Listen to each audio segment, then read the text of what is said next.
ये है ताज media group और आप देख रहे हैं ताज न्यूज, आईना सच का।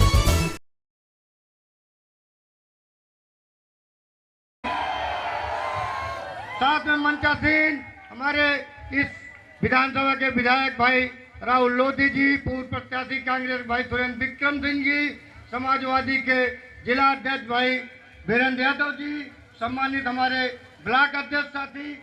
अब मैं सबसे पहले जो हमारी स्वागत की परिपाटी है, हम अपने यूथ कांग्रेस के पूर्व जिला अध्यक्ष भाई राघवेंद्र सिंह पंकज से चाहेंगे वो बड़ी माला में हमारे नेता राहुल गांधी जी और अखिल भारतीय राष्ट्रीय महासचिव प्रियंका गांधी जी को बड़ी माला पहनाकर स्वागत करें। उनके साथ जफरुल भाई और हमारे तीनों ब्लॉक अध्यक्ष प्रियंका रावत, प्रमोद वाजपेयी, अरुण यादव जी उस माला में सहयोग करें। और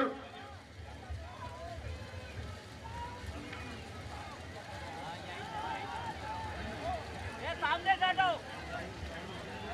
सामने से हटो, अरे हटो यार, हटो।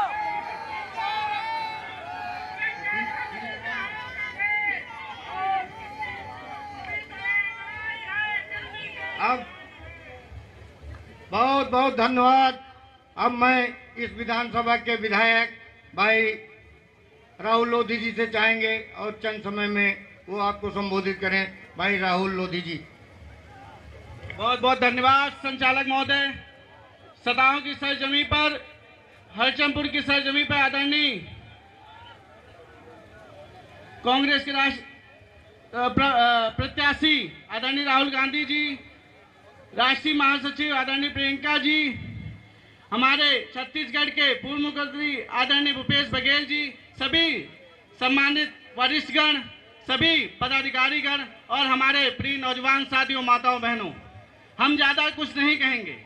हम बस इतना कहना चाहते हैं, ये आपके भविष्य की लड़ाई है, आपके लोगों की लड़ाई है, आपके अधिकारों की लड़ाई है, आपके संविधान बचाने की लड़ाई है। ये हमारा आरक्षण खत्म करना चाहते हैं, ये हमारा संविधान खत्म करना चाहते हैं, और जो हमारे संविधान को खत्म करेगा उसकी जमानत जब्त करने का काम हम लोग करेंगे कि नहीं करेंगे। और हम आपसे अनुरोध करना चाहेंगे, जो यहाँ के भारतीय जनता पार्टी के प्रत्याशी हैं, उन्होंने हमारी आप सबकी जमीनें गुनावर कमंगलपुर में जमीनें कब्जा कर रखी हैं। हम आदरणीय राहुल गांधी जी से कहना चाहेंगे, यहाँ पर सबसे ज्यादा मुकदमे हमारे युवा साथियों पर, माताओं बहनों पर, लोगों पर मुकदमे लिखाए जाते हैं, प्रधानों पर मुकदमे लिखाए जाते हैं, कोटा छीन लिया जाता है, सबसे ज्यादा परेशान किया जाता है। हम सब बहुत प्रताड़ित हैं। बस आपका आशीर्वाद, आपका सम्मान, आपका संरक्षण चाहते हैं। हम पूरी ताकत लगा देंगे कि यहाँ पर भारतीय जनता पार्टी की प्रत्याशी की जमानत जब्त करने का काम करेंगे, पूरी ताकत लगा देंगे। हम सब आपके साथ हैं, आपके भविष्य के साथ हैं। बहुत बहुत धन्यवाद। बहुत बहुत धन्यवाद विधायक जी। अब मैं सामने उपस्थित हरचंदपुर विधानसभा की सम्मानित जनता से आदरणीय जन नेता राहुल गांधी जी, आदरणीय प्रियंका जी, आपसे दो, हम सबकी नेता प्रियंका गांधी जी आपको संबोधन करेगी। आदरणीय प्रियंका गांधी जी। बहनों और भाइयों, माफी चाहती हूँ, मेरा गला थोड़ा बैठा हुआ है। कुछ दिनों से मैं पूरी क्षेत्र में भ्रमण कर रही हूँ, आपसे बातचीत कर रही हूँ, इसलिए लंबी बात नहीं कहूँगी।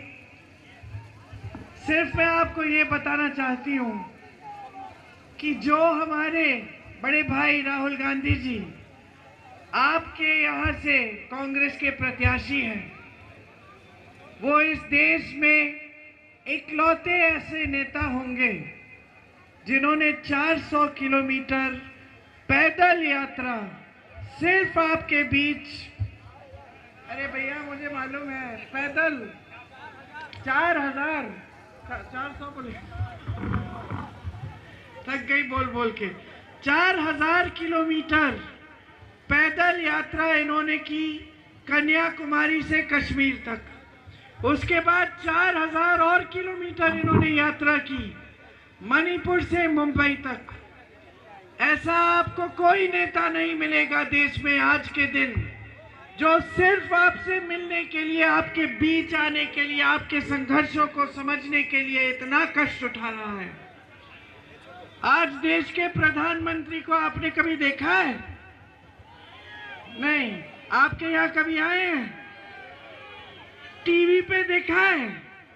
कुर्ते पे एक सलवट नहीं, एक शिकन नहीं माथे पे, साफ सुथरे हमेशा कपड़े इस्त्री हुए होते, कभी गरीबों के बीच नहीं आते, बड़े बड़े मंचों पे दिखते हैं सेठों के साथ, बड़े बड़े महलों में बड़े बड़े कार्यक्रम।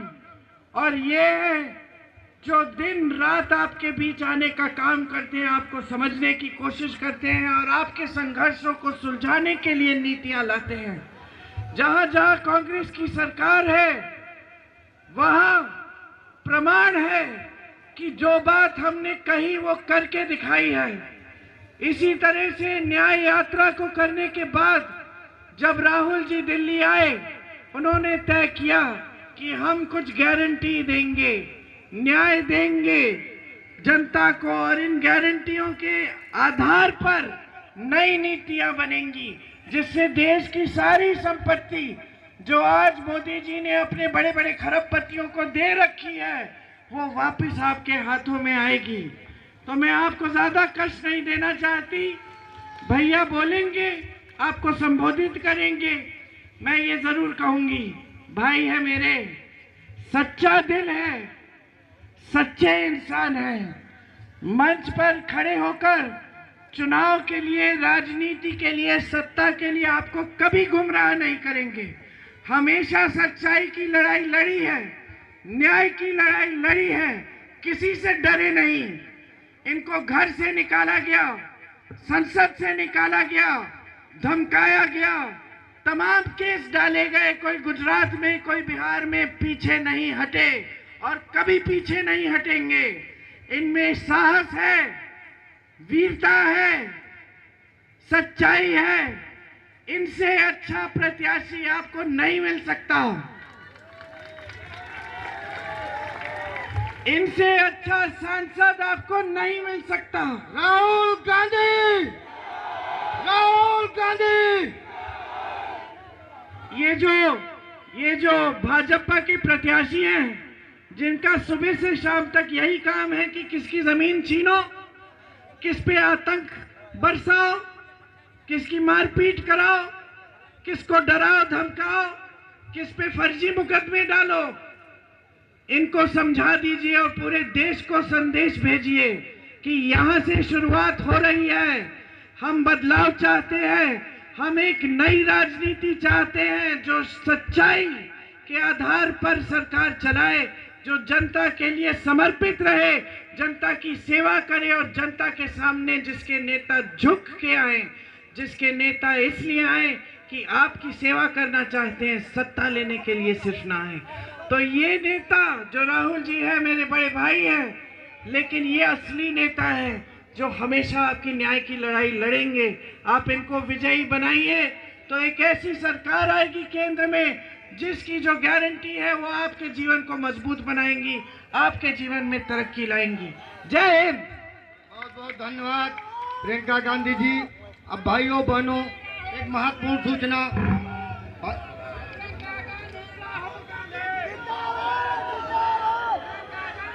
भाइयों बहनों, एक महत्वपूर्ण सूचना है। आप लोग बहुत थोड़ा समय दें। भाई एलईडी वाले भैया, मीडिया के भैया, इस रायबरेली से जो राहुल जी का चुनावी थीम है, चुनावी सॉन्ग है, उसको हम यहाँ से शुरुआत देंगे। भाई एलईडी वाले भैया और हमारे साउंड वाले भैया हमारी बात को सुने। 1 2 3।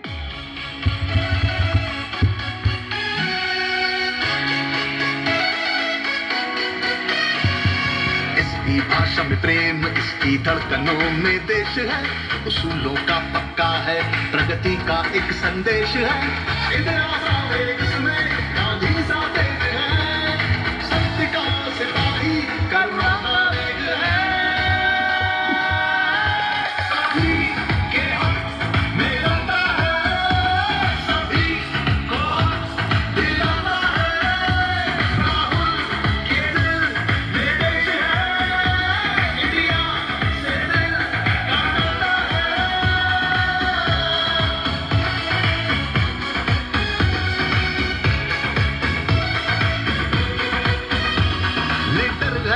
वीर है, साहसी है, धीर है, न्याय लक्ष्य इसका है, जिंदा ज़मीर है। किसानों से युवाओं से सबसे इसका वादा है, लोभ नहीं सत्ता का, सेवा का बस इरादा है। सभी के हक में लड़ता है, सभी को हक दिलाता है। राहुल के दिल में देश है, इंडिया से दिल का नाता है।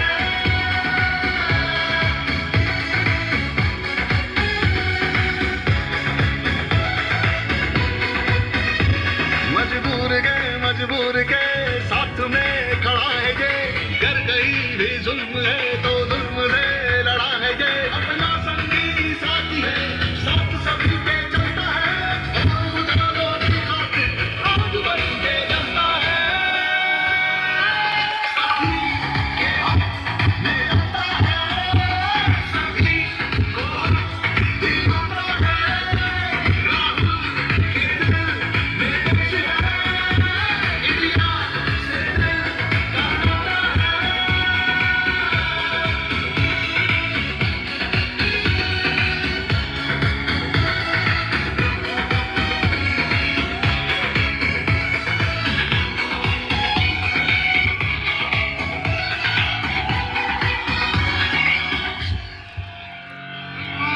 अब जन नेता आदरणीय राहुल गांधी जी, अब आप लोग शांत होके अपने जनप्रिय प्रत्याशी आदरणीय राहुल गांधी जी को सुने। आदरणीय राहुल गांधी जी। प्रियंका जी, केसी वेणुगोपाल जी, अविनाश पांडे जी, भूपेश बघेल जी, विक्रम सिंह जी, राहुल लोधी जी, वीरेंद्र यादव जी, परमिंदर पाल गुलाटी जी, अजीत सिंह जी, स्टेज पे वरिष्ठ नेता, कांग्रेस के हमारे सब कार्यकर्ता, बब्बर शेर, टाइगर, मूड आपने बना दिया आज मेरा। राहुल गांधी, राहुल गांधी, राहुल गांधी।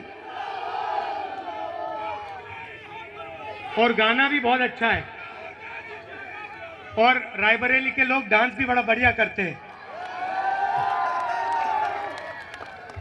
तो प्यारे कार्यकर्ता और प्रेस के हमारे मित्रों, आप सबका यहाँ बहुत बहुत स्वागत। और जो युवा यहाँ दिख रहे हैं, बच्चे जो दिख रहे हैं, आपका भी यहाँ स्वागत। नमस्कार। गर्मी में आप आए, मेरी बात सुनने आए, इसके लिए दिल से आपका धन्यवाद करता हूँ। देखिए, रायबरेली का और मेरे परिवार का शायद हिंदुस्तान में सबसे पुराना रिश्ता है। शायद ऐसा कोई और परिवार नहीं है जिसका 100 साल का रिश्ता जैसे हमारा है। यहां पहले जवाहरलाल नेहरू मेरे परदादा आए थे, किसानों का आंदोलन हुआ, किसानों पर गोली चली थी, और मैं कह सकता हूं कि जवाहरलाल नेहरू को राजनीति करनी रायबरेली के किसानों ने, रायबरेली के लोगों ने सिखाया था। और ये छोटी बात नहीं है, क्योंकि जिस व्यक्ति को रायबरेली ने राजनीति सिखाई, वो देश के प्रधानमंत्री बने और उन्होंने देश की नींव रखी थी। तो एक प्रकार से रायबरेली ने हिंदुस्तान का जो राजनीतिक फाउंडेशन है, जो नींव है, रायबरेली के किसानों ने, रायबरेली के मजदूरों ने, रायबरेली के युवाओं ने रखा था। उसके बाद यहां इंदिरा गांधी जी आई, बैंक नेशनलाइजेशन हुआ, हरी क्रांति हुई, उसमें भी आपकी देन थी। और फिर सोनिया गांधी जी आई, और अब मैं यहां आया हूं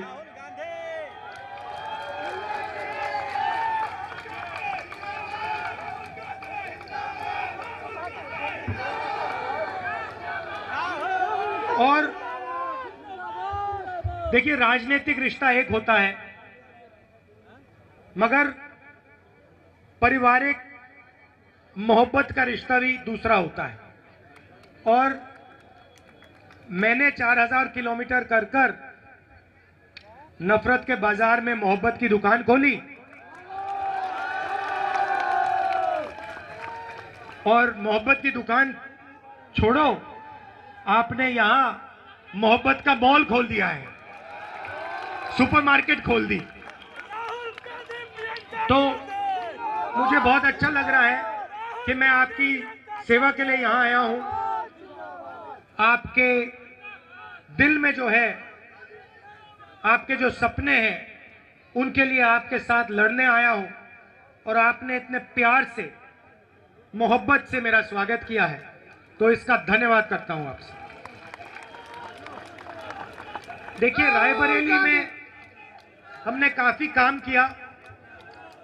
मीडिया के दोस्त, मैंने मीडिया को दोस्त कहा, 2-3 यहां हैं, हमारे मीडिया के मित्र हैं, मुस्कुरा रहे हैं, चेहरे दिख रहे हैं, मगर सच बताऊं तो ये हमारे दोस्त नहीं है, आपके दोस्त नहीं है, किसानों के दोस्त नहीं है, अदानी के दोस्त हैं।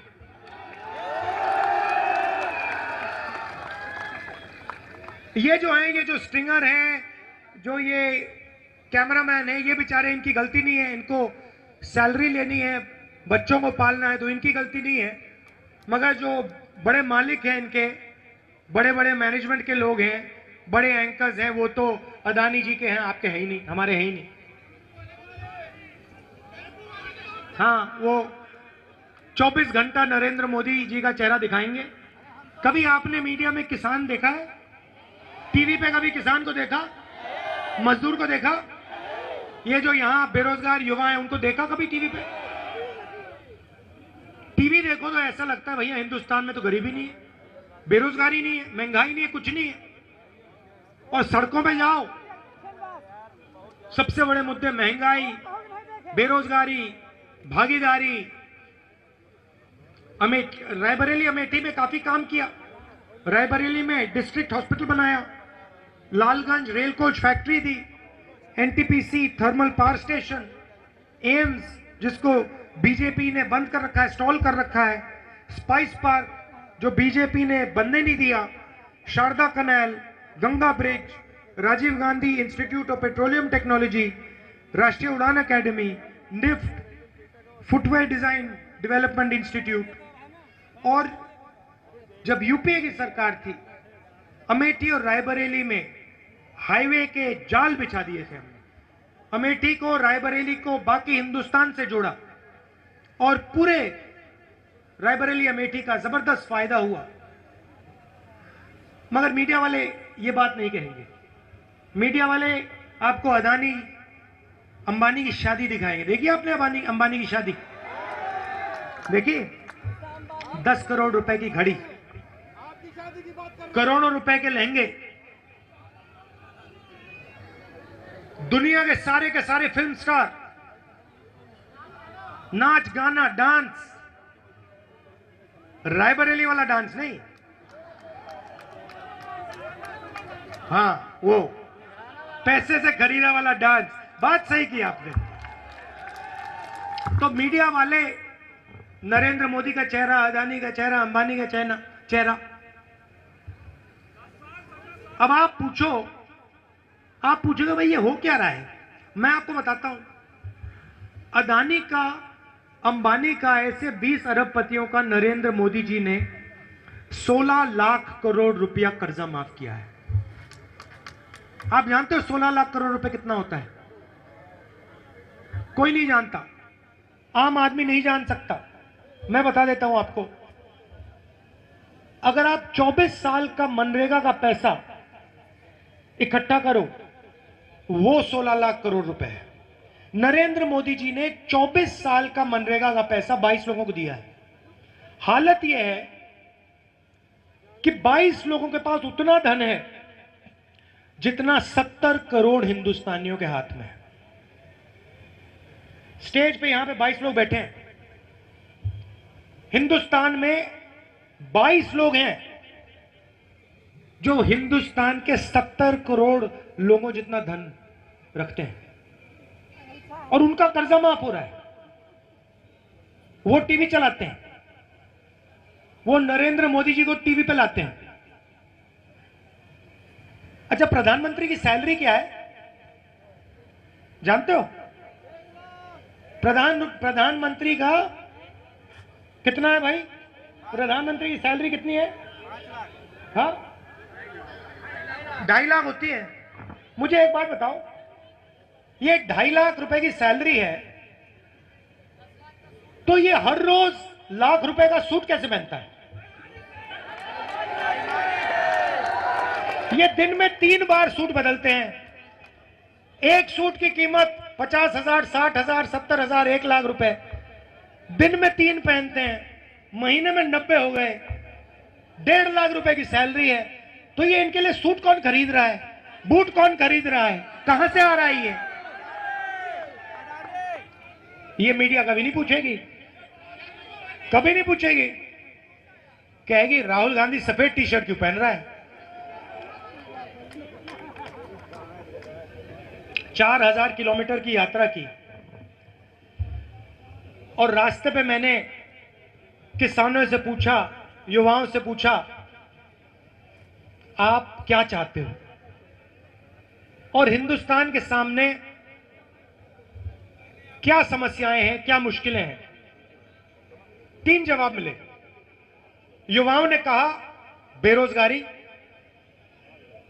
किसानों ने कहा हमें सही दाम नहीं मिलता, मजदूरों ने कहा हमें कम पैसा मिलता है, और महंगाई। ये हैं मुद्दे। ये आप कभी टीवी पे नहीं देख सकते, सवाल ही नहीं उठता। तो हमने निर्णय लिया है कांग्रेस पार्टी ने कि अगर नरेंद्र मोदी 22 अरबपति बना सकता है तो हम करोड़ों लाखपति बना सकते हैं। अब आप कहोगे राहुल गांधी ने क्या बोल दिया? करोड़ों लाखपति कैसे बनेंगे? मैं आपको बताता हूं।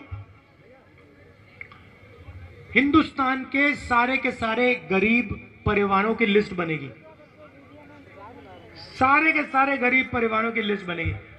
भाई आप गरीब हो, आपका नाम क्या है? हाँ, आलोक कुमार। आलोक कुमार का नाम और उसके परिवार के सब सदस्यों का नाम उस लिस्ट में जाएगा। करोड़ों नाम होंगे। हर परिवार में से एक महिला चुनी जाएगी और उस महिला के बैंक अकाउंट में साल के 10,000 नहीं, 20-30 हजार नहीं, 50-70-80 हजार नहीं, 90 हजार नहीं, 1 लाख रुपए बैंक अकाउंट में जाएंगे।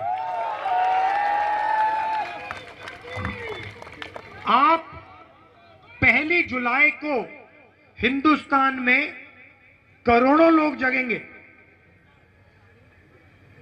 8 बजे सुबह, 9 बजे सुबह वो अपना बैंक अकाउंट देखेंगे और उस बैंक अकाउंट में हिंदुस्तान की सरकार 8,500 रुपए डाल देगी। 1 जुलाई को होगा, 1 अगस्त को होगा, सितंबर, अक्टूबर, नवंबर, दिसंबर, हर महीने 8,500 रुपए ठगाठक ठगाठक ठगाठक अंदर। अब यहां पे पुरुष कहेंगे ये क्या कर रहे हो राहुल जी, आप महिलाओं को क्यों पैसा दे रहे हो? हमें भी चाहिए कहोगे तो समझाना पड़ेगा महिलाओं को क्यों देने हैं। 21वीं सदी में आप काम करते हो, पुरुष काम करते हैं, स्त्री भी काम करती हैं। अगर आप मजदूरी करते हो वो भी करती हैं, आप जॉब करते हो वो भी करती हैं। फिर आप घर जाते हो, आप रेस्ट करते हो और फिर वो 8 घंटे एक्स्ट्रा काम करती हैं, बच्चों की देखभाल करती हैं। सही बात है गलत बात है? सही बात है। इसीलिए महिलाओं के बैंक अकाउंट में साल का 1 लाख रुपए जाने वाला है। मगर मैं यूपी और हिंदुस्तान के पुरुषों को भी जानता हूं। मैं जानता हूं कि वो पैसा जो महिला के बैंक अकाउंट में जाएगा, एंड में वो आपके हाथ आएगा। अंत में आप प्रेशर डाल के कुछ ना कुछ तरीके से आप निकाल लोगे, तो दोनों का फायदा होगा। मगर इस पैसे से बच्चों की शिक्षा होगी। अगर स्वास्थ्य में अस्पताल जाने की जरूरत होगी तो अस्पताल में ये पैसा इस्तेमाल हो सकेगा।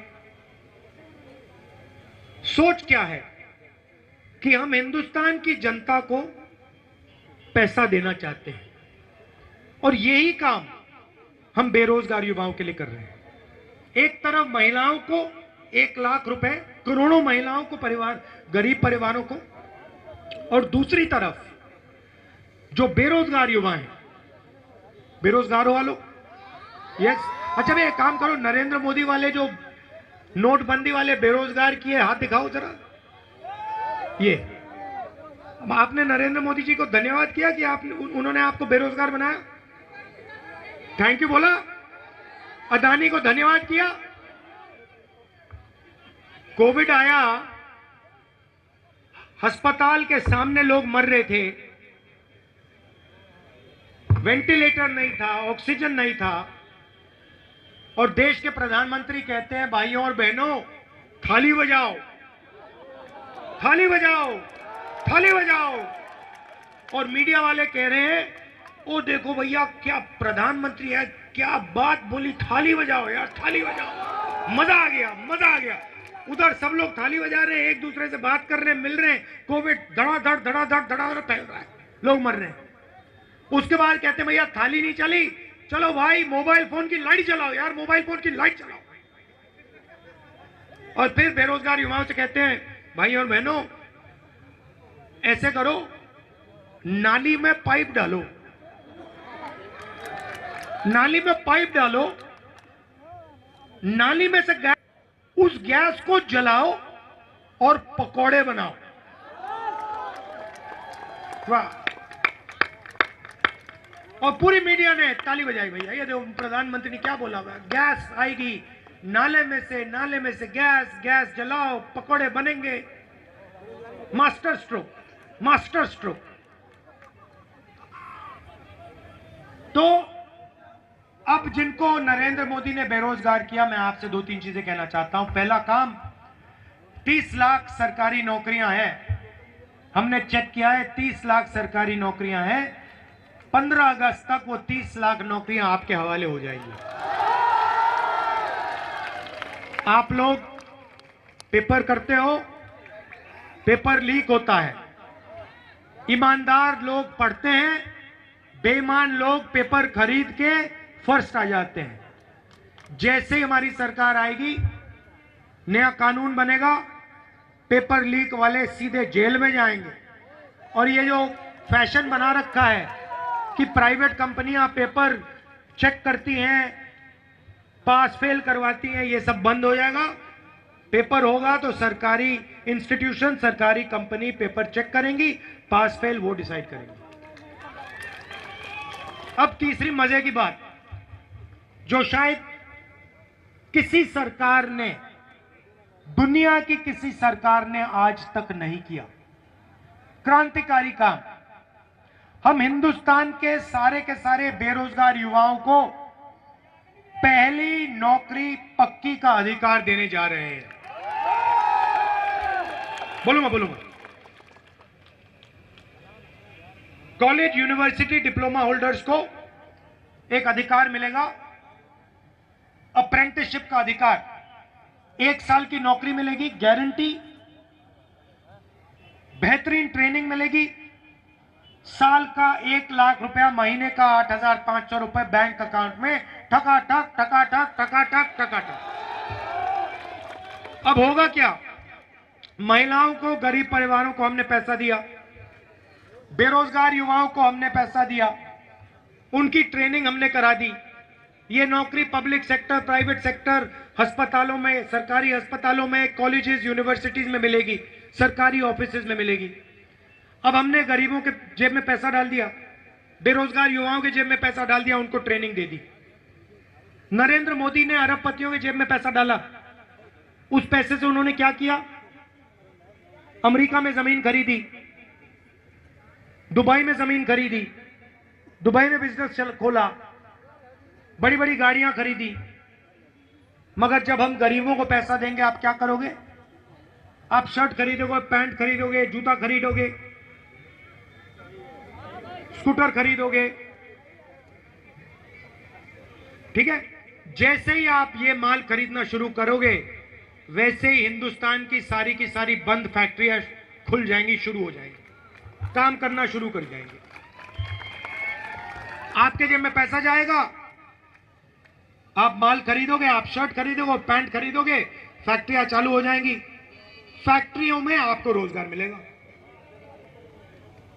आपको रोजगार मिलेगा और पैसा आएगा, और माल खरीदोगे और फैक्ट्रियां खुलेंगी, और पहली बार 10 साल में पहली बार मेड इन इंडिया सचमुच में मेड इन चाइना का मुकाबला करेगा।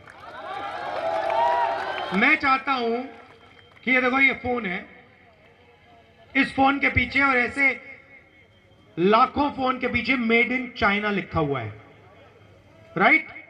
हमारा सपना था, आईटीआई का सपना था कि हम यहां पे मेड इन इंडिया लिखें फोन के पीछे। यही सपना मैं पूरा करना चाहता हूं। इस फोन के पीछे made in India, made in Raebareli, made in Amethi, made in Uttar Pradesh, और इसका पहला कदम अप्रेंटिसशिप का अधिकार, पहली नौकरी पक्की, बैंक अकाउंट में 1 लाख रुपए और बेहतरीन ट्रेनिंग। अब यहां पे किसान होंगे, वो कह रहे होंगे कि भाई राहुल गांधी ने महिलाओं की बात कर दी, युवाओं की बात कर दी, हमारी बात नहीं की। सबसे पहले ये जो अधिकार है पहली नौकरी का, ये आपके बेटे को भी जाएगा, बच्चियों को भी जाएगा। जो गरीब परिवारों को पैसा मिल रहा है, उससे आपको भी फायदा होगा। मगर आप हिंदुस्तान की रीढ़ की हड्डी हो, इसलिए स्पेशल काम आपके लिए करना पड़ेगा, किसानों के लिए। अब भारत जोड़ो यात्रा में किसानों ने मुझे 2 बात बोली। पहली बात कही कि देखिए राहुल जी, हम कुछ भी मार्केट में खरीदते हैं कम से कम दाम का होता है, चिप्स पैकेट का दाम लिखा होता है, मगर जब हम अपना माल बेचते हैं हमें सही दाम नहीं मिलता। इसलिए पहला काम हम हिंदुस्तान के किसान के लिए कर रहे हैं, कानूनी मिनिमम सपोर्ट प्राइस, जिससे हिंदुस्तान के सारे किसानों को धान के लिए, गेहूं के लिए, शुगर केन के लिए, आलू के लिए कम से कम दाम सरकार दिलवाएगी। और दूसरा काम, अरबपतियों का नरेंद्र मोदी ने कर्जा माफ किया, किसानों का हम कर रहे हैं। मीडिया वाले जो लिखना है लिख लो, जो लिखना है लिख लो। हमने मनरेगा किया था, इन्होंने कहा मजदूरों की आदत बिगाड़ रहे हैं। हमने किसानों का कर्जा माफ किया था, ये कहते हैं किसानों की आदत बिगाड़ने हैं। नरेंद्र मोदी अदानी को लाखों करोड़ रुपए कर्जा माफ करके देता है, ये कहते हैं विकास हो रहा है। देखो देखो विकास हो रहा है। अरबपतियों को फायदा होता है, विकास कहते हैं उसको। किसानों को फायदा करते हैं, मजदूरों को फायदा करते हैं, बेरोजगार युवाओं को फायदा होता है, कहते हैं देखो आदत बिगाड़ने हैं। तो जो लिखना है लिखो। आप अदानी के हो, आप हमारे नहीं हो, किसान के नहीं हो, मजदूर के नहीं हो, आप अरबपतियों के हो। हमें जो करना हम करने जा रहे हैं। सही बात रही मजदूरों की, आशा और आंगनवाड़ी में जो महिलाएं काम करती हैं उनकी, आज 250 रुपए मिलता है मनरेगा के लिए, जून 4 के बाद 400 रुपए हो जाएगा। और आंगनवाड़ी और आशा महिलाओं की आमदनी जून 4 के बाद दुगनी हो जाएगी। तो ये मैं आपसे कहना चाहता था। देखिए, आपने आज इतने प्यार से मेरा स्वागत किया, मोहब्बत से, दिल से, आपने दिल खोल के स्वागत किया, पारिवारिक स्वागत किया। जैसे घर में मेरी बहन मेरा स्वागत करती है या मेरी मां मेरी स्वागत करती है, वैसा स्वागत आपने किया है। और यहां पे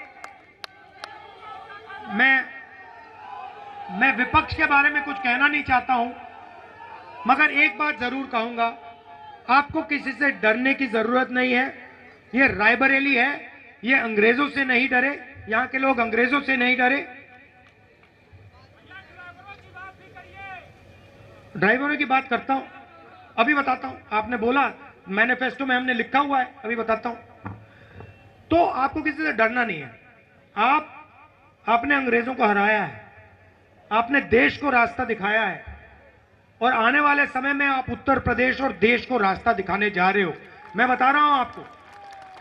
तो आपको किसी से डरना नहीं है, गुंडों से डरना नहीं है, दबना नहीं है, और ध्यान नहीं भटकना आपका। अब आपने ड्राइवर की बात की। आजकल ये जो उबर के ड्राइवर हैं, ओला के ड्राइवर हैं, ये जो गिग वर्कर्स हैं, ये 21वीं सदी के बंधुआ मजदूर हैं। नया सिस्टम बनाया है, इनको कभी भी निकाला जा सकता है, इनको कम से कम पैसा मिलता है, इनको कोई पेंशन नहीं मिलती, कोई सोशल सिक्योरिटी नहीं मिलती। हम कानून ला रहे हैं कि हिंदुस्तान के सारे उबर ड्राइवर, ओला ड्राइवर जो गिग वर्कर का काम करते हैं, डिलीवरी का काम करते हैं, उन्हें ये जो बड़ी कंपनीज हैं, उन्हें ये कंपनीज पेंशन देंगी। हर ट्रांजैक्शन में से थोड़ा सा पैसा इनके लिए काटा जाएगा और इनके भविष्य के लिए रखा जाएगा। और इनको पहली बार, दुनिया में शायद पहली बार, उबर ओला के ड्राइवर्स को जो डिलीवरी करते हैं, उनको हम पेंशन देने जा रहे हैं। अच्छा, आखिरी बात आपने कही थी, जो शायद सबसे जरूरी बात है, अग्निवीर। रायबरेली के युवा 5 बजे सुबह, मुझे याद है, अमेठी आता था, रायबरेली आता था, सड़कों पे ये लड़के 5 बजे सुबह रनिंग करते थे, 4 बजे रनिंग करते थे, पुशअप करते थे, पुलअप करते थे, वेट ट्रेनिंग करते थे। क्यों? क्योंकि इनमें देशभक्ति की भावना थी, इनके दिल के अंदर एक आग थी, देशभक्ति की आग थी, और ये बॉर्डर पे जाकर देश की रक्षा करना चाहते थे। अब नरेंद्र मोदी ने 2 तरीके के जवान बना दिए हैं। एक जो गरीबों का बेटा होगा, दलितों का, आदिवासियों का, पिछड़ों का, गरीब जनरल कास्ट परिवारों का बेटा होगा, माइनॉरिटी का बेटा होगा। और दूसरा जो अमीर घर का बेटा होगा। जो गरीब घर का बेटा है, उसे उन्होंने एक नया नाम दिया है, अग्निवीर। और उससे ये कह रहे हैं कि देखो, अगर तुम शहीद होगे तो तुम्हें शहीद का दर्जा नहीं मिलने वाला है। क्यों? क्योंकि तुम अग्निवीर हो और तुम्हारा परिवार गरीब है। तुम्हें पेंशन भी नहीं मिलेगी, तुम्हें कैंटीन की सुविधा भी नहीं मिलेगी। अगर तुम शहीद हुए, तुम्हारी परिवार की, हिंदुस्तान की सरकार तुम्हारे परिवार की रक्षा नहीं करेगी। मगर अगर आप अग्निवीर नहीं हो, अगर आप सीनियर अफसर हो, या 4 में से आप एक हो, कैसे चुना जाएगा आप सबको मालूम है ना, कैसे चुना जाएगा? हाँ, अगर आप वो हो तो आपको पेंशन मिलेगी, शहीद का दर्जा मिलेगा, मेडल मिलेंगे, कैंटीन मिलेगी, और सरकार अंतिम क्षण तक आपके और आपके परिवार की रक्षा करेगी। मतलब सेना के अंदर इन लोगों ने 2 हिंदुस्तान, 2 तरीके के शहीद बना दिए। अभी ये मोदी ने क्यों किया? सबसे पहले आपको बताना चाहता हूं, हिंदुस्तान की सेना अग्निवीर के खिलाफ है। हिंदुस्तान की सेना अग्निवीर नहीं चाहती है। नरेंद्र मोदी और नरेंद्र मोदी के ऑफिस ने देश पर अग्निवीर योजना थोपी है। क्यों? क्योंकि नरेंद्र मोदी चाहते हैं कि जो पैसा जवानों के पेंशन में जाता है, जवानों की कैंटीन में जाता है, वो पैसा अदानी को डिफेंस कॉन्ट्रैक्ट के माध्यम से मिल जाए। यह सच्चाई है। आप पूछ लीजिए उनसे, ऐसी मीटिंग में कभी हाथ उठा के पूछे, मोदी जी एक बात बताइए, आपने अग्निवीर योजना बनाई, गरीबों से पैसा छीना, डिफेंस का बजट बढ़ता जा रहा है, आप जवान से पैसा छीन रहे हो, पैसा कहां जा रहा है? चुप हो जाएंगे। पैसा सीधा अदानी अंबानी की जेब में जा रहा है, अरबपतियों की जेब में जा रहा है। तो अग्निवीर योजना को हम खत्म कर देंगे और जैसे पहले था वैसे कर देंगे।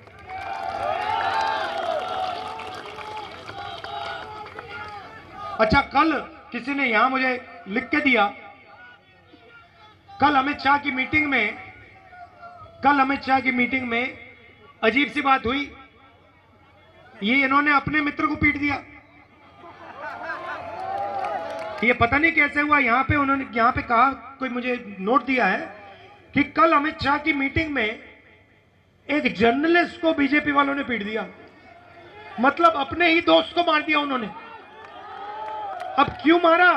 क्योंकि उसने पूछा कि भैया भीड़ को कितना पैसा मिला था मीटिंग में आने के लिए।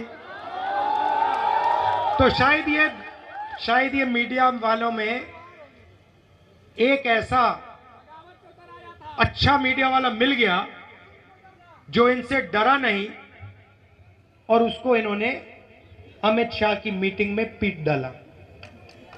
यह है हिंदुस्तान की सच्चाई। पहले मोदी जी 400 सीट की बात करते थे, 400 पार, अब 150 भी नहीं बोल रहे। मैं आपको एक बात की गारंटी दे रहा हूं, रायबरेली की जनता लिख लो, जून 4 को नरेंद्र मोदी हिंदुस्तान का प्रधानमंत्री नहीं होगा। आप सबका दिल से धन्यवाद करता हूं। इतनी गर्मी में आप आए, मेरा इतना मूड सुधार दिया आपने, इतना अच्छा खुश कर दिया मुझे। दिल से आपका धन्यवाद। नमस्कार, जय हिंद, जय रायबरेली। धन्यवाद राहुल गांधी जी। अब मैं अपने हसनपुर विधानसभा के पूर्व प्रत्याशी आदरणीय सुरेंद्र विक्रम सिंह के चाहूंगा कि आए और अपनी जनता का आभार व्यक्त करें। साउंड वाले